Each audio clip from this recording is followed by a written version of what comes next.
Alright, we'll see how this video goes.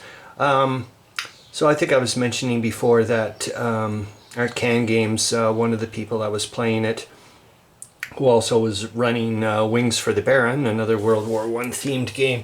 Anyways, I was mentioning to him, I'll make you a copy of World War I. So I've been playing around, and yet again, I was talking to Zoe Dufour about this this morning, just crafting in general, whatever form of crafting.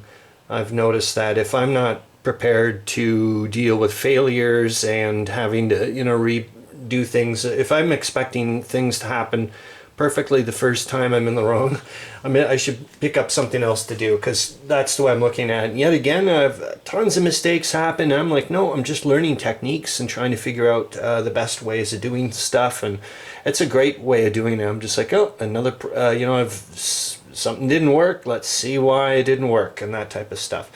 Anyways, so this was one attempt, so this is just, I don't know how close you're going to be able to see the resolution, probably not. But anyways, this is not the original scan. This is not. This is just from. This is an image from BGG.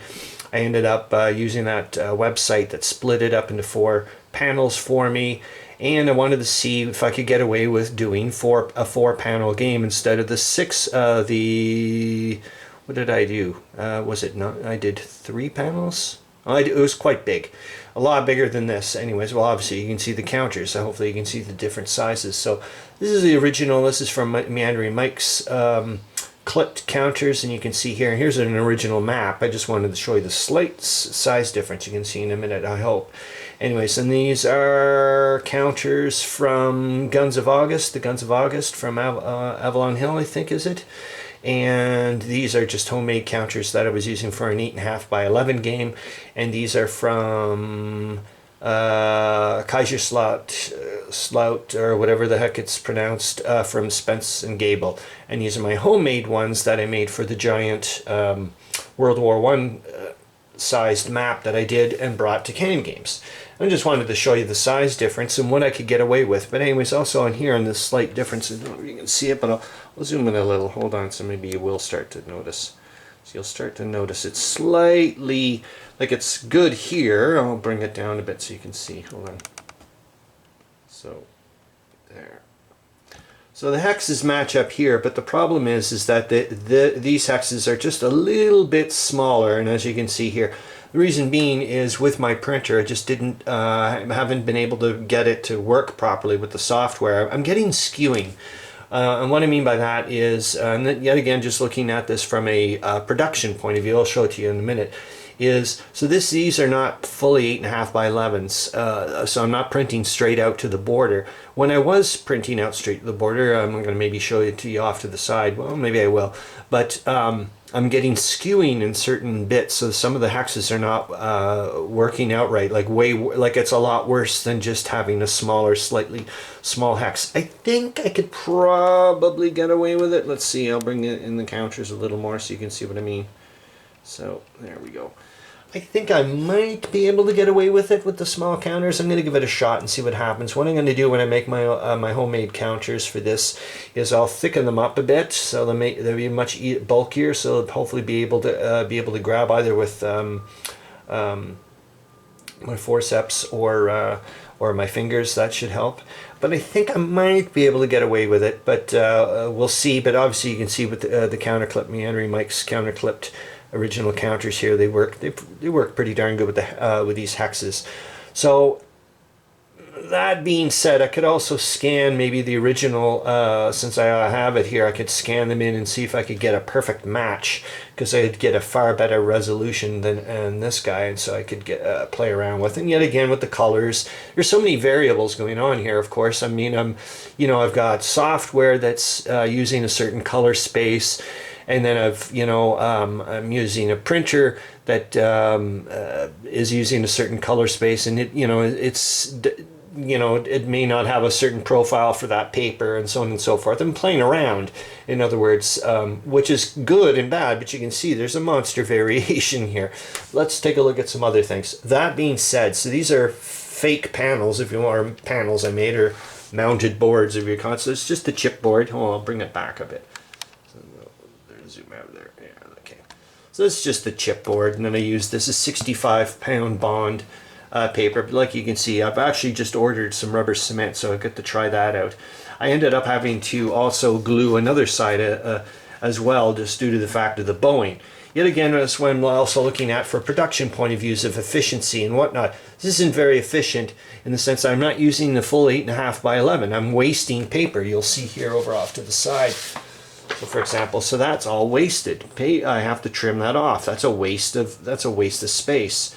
This one actually is a scanned version of my actual map there that I got from Meandering Mike, and you can see the resolution is pretty darn good. Well, I scanned it in at 600 DPI, for goodness sakes. That being said, all that stuff being said, yeah, I'll see if I can show you some of the skewing. If I can. I don't know if I have any.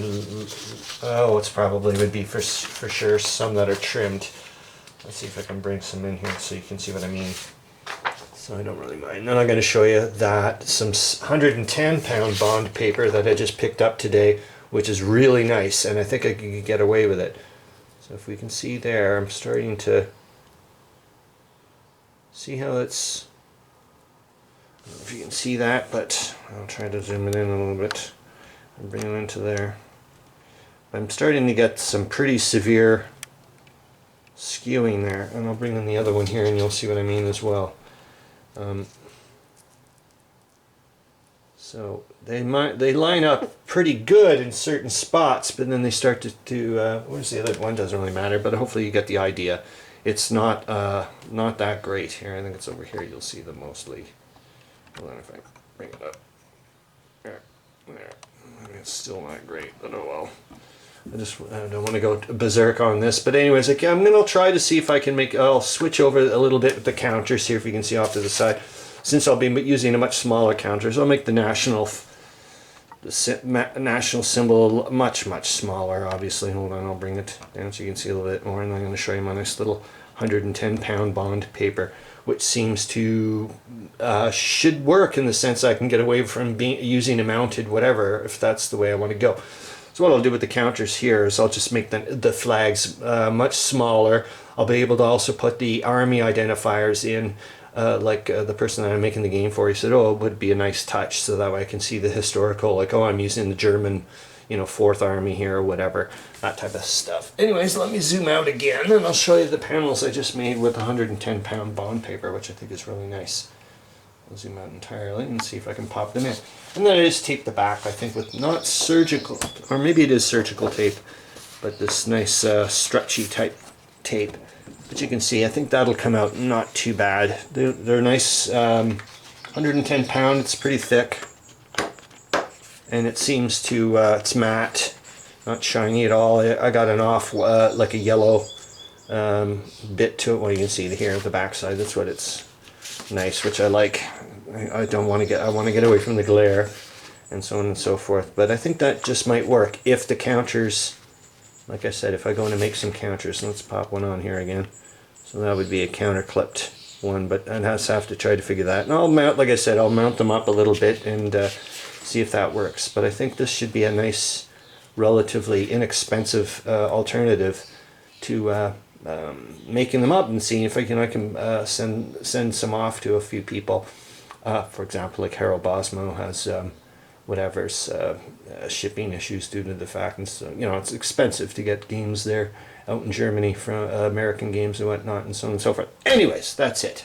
I'm gonna go and make some counters for this and see if it works. So like I said, I'll bulk them up a little bit, give them some third dimension, much more than they have. All right, that's it. Hope you're having fun. See you later.